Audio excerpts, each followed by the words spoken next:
చంద్రశేఖరేంద్ర సరస్వతి నడిచే దేవుడు పరమాచార్య స్వామి వారు మహానుభావుడు కాలినడకన వెడుతూ ఉంటే కొన్ని వేల మంది ఉన్న సభలో మేము ఇది ఇస్తాం అది ఇస్తామని చెప్పి పళ్ళు పట్టుకుని, బంగారం పట్టుకుని, డబ్బులు పెట్టుకుని, వస్త్రాలు పట్టుకుని ఇది ఇస్తాం అది ఇస్తామని మీద పడుతుంటే ఇలా అని ఒక్కసారి సభనంతటిని ఆపి ఆయన ఒక్కటే అన్నారు, నేను పేద సన్యాసి, నాకేమీ అక్కర్లేదు, నేను కాషాయం ఏనాడు కట్టానో ఆనాడే నేను అన్నీ విడిచిపెట్టాను, అటువంటి వాణ్ణి నేను మిమ్మల్ని యాచిస్తున్నాను, మీ అందరూ కూడా మీ దగ్గర ఉన్నదే నాకు ఇవ్వగలరా అని అడిగారు.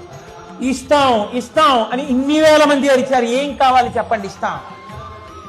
మీకు ఈశ్వరుడు ఆయుర్దాయం ఇచ్చినంత కాలం, ప్రతిరోజు మీరు బతికి ఉన్నంత కాలం, ప్రతిరోజు 2 నిమిషములు మీ జీవితంలో రోజుకి 2 నిమిషాలు నాకు ఇచ్చేయగలరా? ఇచ్చేస్తాం ఇచ్చేస్తాం అన్నారు.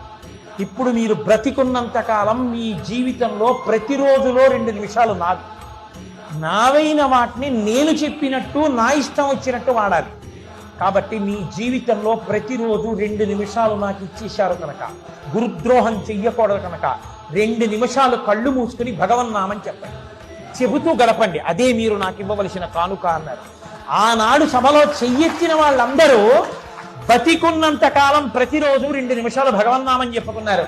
ఆ అలవాటు ఇంట్లో పిల్లలకు వచ్చి ఇవాళకి కొన్ని కోట్ల మంది అలా 2 నిమిషాలు భగవన్నామం చేయడం అలవాటు చేసుకున్నారు.